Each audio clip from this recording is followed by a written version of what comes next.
ಗೀತಾ ಮಹಾತ್ಮೆ. ವಿದ್ಯಾ ವಿನಯ ಸಂಪನ್ನೆ ಬ್ರಾಹ್ಮಣೇ ಗವಿಹಸ್ತಿನಿ ಶುನಿ ಚೈವ ಶ್ವಪಾಕೆ ಚ ಪಂಡಿತಾ ಸಮದರ್ಶಿನಃ.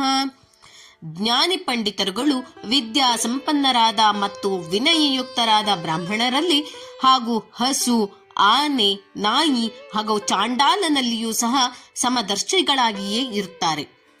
ಪಂಡಿತರು ಎಂದರೆ ತತ್ವಜ್ಞಾನಿಗಳು, ಮಹಾತ್ಮರು ಆದ ಸಿದ್ಧಪುರುಷರು.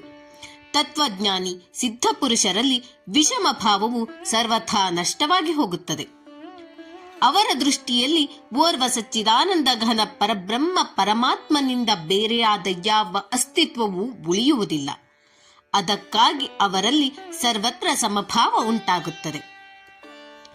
ಈ ಮಾತನ್ನು ತಿಳಿಸುವುದಕ್ಕಾಗಿಯೇ ಮನುಷ್ಯರೊಳಗೆ ಉತ್ತಮರಲ್ಲಿ ಉತ್ತಮನು ಬ್ರಾಹ್ಮಣ, ನೀಚರಲ್ಲಿ ನೀಚನು ಚಾಂಡಾಲನು, ಪಶುಗಳಲ್ಲಿ ಉತ್ತಮ ಹಸು, ಮಧ್ಯಮ ಆನೆ ಮತ್ತು ನೀಚ ನಾಯಿಯ ಉದಾಹರಣೆಯನ್ನು ಕೊಟ್ಟು ಅವರ ಸಮತ್ವದ ದಿಗ್ದರ್ಶನವನ್ನು ಮಾಡಲಾಗಿದೆ.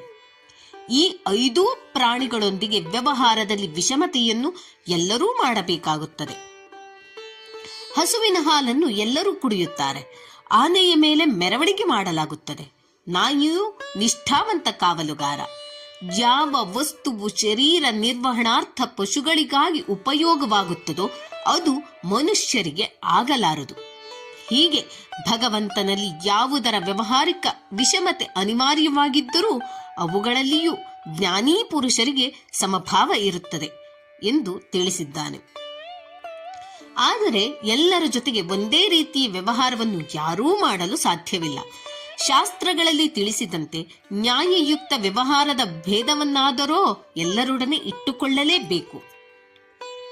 ಜ್ಞಾನಿ ಪುರುಷರು ಲೋಕದೃಷ್ಟಿಯಿಂದ ವ್ಯವಹಾರದಲ್ಲಿ ಯಥಾಯೋಗ್ಯ ಅವಶ್ಯಕ ಭೇದವನ್ನಿಡುತ್ತಾರೆ.